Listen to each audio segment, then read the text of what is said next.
Hi everyone, Janie here, and today I'm going to show you how to make beautiful pendants like these using the Beebeecraft open back heart-shaped bezel pendants and the open back bottle bezel pendants from Beebeecraft.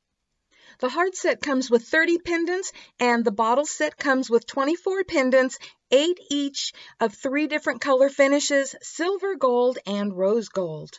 And it also comes with this blue tape, and I'm going to show you how to use that right now. So I have my work area covered with a silicone mat, and you could also use wax paper, which is something that I often use. And I'm using this blue tape that came with the bottle bezel set, and what that's for is to hold the open back bezels securely so that the resin doesn't seep out the back. But you do have to make sure that the bezels are firmly attached because I have had one seep out the back before. And as you can see, this tape is very sticky and it will stick to your fingers and anything else. So what I like to do is to hold it down with some painter's tape, or you can use some purple tape, whatever you have, just to hold it in place while you're working. Otherwise, your fingers or clothes will stick to it and yank it up and you will have a mess. So I'm going to get this all taped down really good, and then we're going to move on to the next step. So I put on some disposable gloves to help protect my hands from the resin, and I mixed up a small batch of the resin by using equal parts of the resin and hardener. And it's not measured by weight, so I use a silicone measuring cup.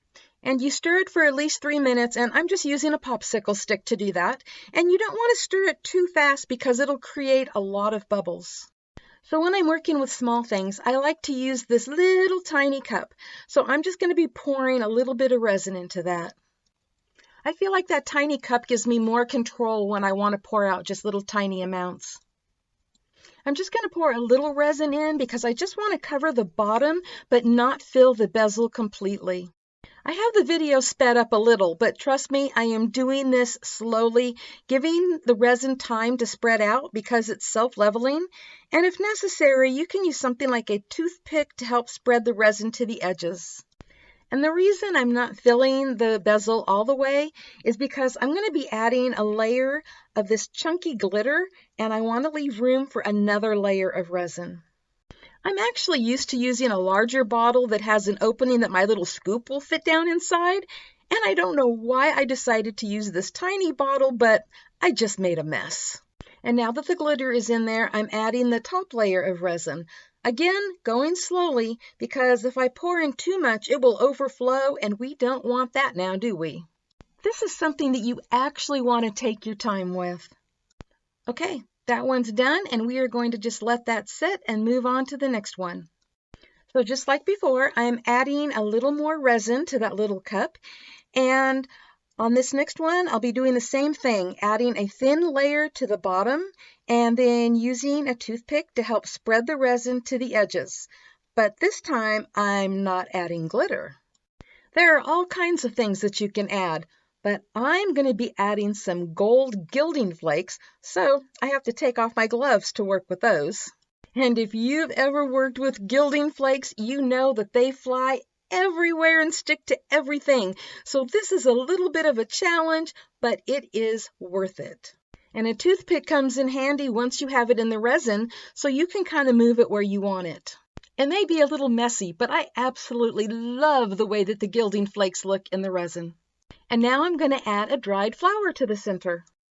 The one I wanted to use was a little bit brighter pink, but a petal broke off from it when I was taking it out of the package. But I think this pale pink flower will work just fine. And I'm just making sure that I have everything where I want it before I add the top layer of resin. Of course, I have an uncooperative piece of gilding flake that just did not want to leave that toothpick and go onto the flower where I wanted it. So I think I will give up about now. Or at least I thought I was going to give up. But you know what? Here I am playing around with it just a little bit more before I pour that resin in. Okay, here we go. Finally pouring that top layer of resin and being really careful to do it slowly and not let it overflow. Okay, now let's move on to doing that bottle, or what I prefer to call a mason jar. And I'm just going to be doing the same thing with this one, but right now I'm just adding a layer to the jar area and not to the lid. And instead of adding glitter or gilding flakes or flowers, I'm going to be adding these teeny tiny little butterfly sequins. I'm just going to add 3 of them to the jar.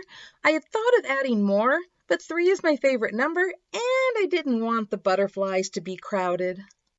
And again, I'm using my trusty toothpick to get the butterflies where I want them before adding the top layer of the resin. Sometimes after adding resin, things move around a little bit, so you can always go back in with a toothpick like I'm doing and get things right where you want them. And you can use a torch or a heat gun to remove any bubbles that have appeared. Now, for the lid of the jar, I'm going to mix a very tiny amount of folk art brushed metal acrylic paint in brushed gold to a tiny amount of resin, and then using a toothpick, I'm going to put that in the lid of the jar. As you can see, I like using toothpicks. They come in handy for moving things around where you want them, or for mixing tiny amounts of resin with paint, and for getting that resin into tiny little spaces like the lid of this jar. And now that those 3 bezels are done, for now anyway, I still have a lot of resin left over. I only made 20 milliliters, which is not much more than a half an ounce, and it really goes a long way, but I'm not going to let it go to waste. So I'm going to take that resin and I'm going to add in a little folk art seashell pink acrylic paint and some perfect pearls, and the name of that color just happens to be perfect pearl. And I'm going to pour that into some molds that I had on hand and also into another one of those heart bezels. So while I'm doing this, I just wanted to let you know that if you'd like to know more about the ArtResin that I'm using today, I will have a link below in the description box to their online store and also to their YouTube channel so that you can learn more about it. And of course, I'll also have links to these beautiful open back bezels that I got from Beebeecraft. This is such a fun and easy way to make beautiful jewelry for yourself or for gifts or even to sell at craft fairs. And there are so many possibilities, and I'm just sharing a few with you today. And as you can see, it's also a great way to make beautiful embellishments just by using the leftover resin and some silicone molds.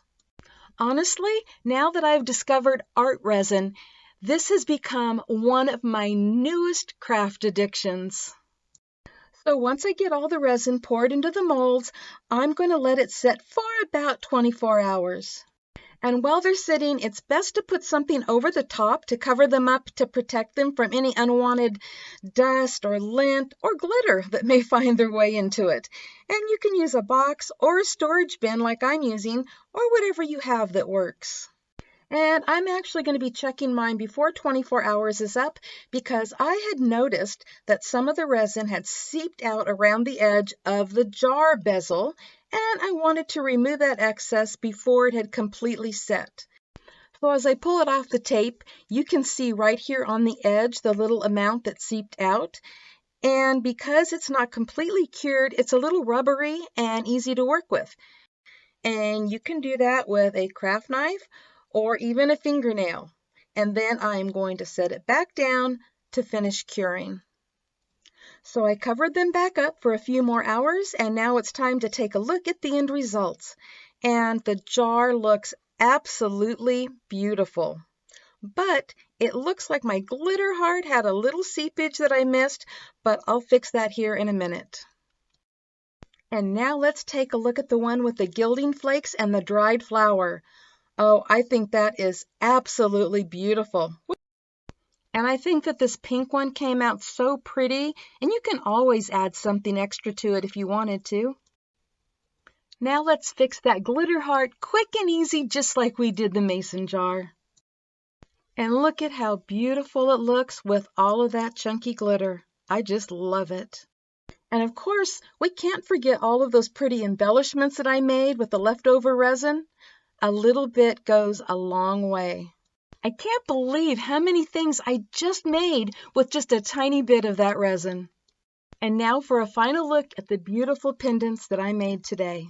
They will make beautiful necklaces, whether they are hung on ribbon or suede cord or a ball chain or a fancy chain, or you can even add them to dangle charms or purse charms. They would even make beautiful earrings. Thank you all so much for stopping by today, and don't forget there are links below in the description box. Happy crafting, everyone. Bye-bye.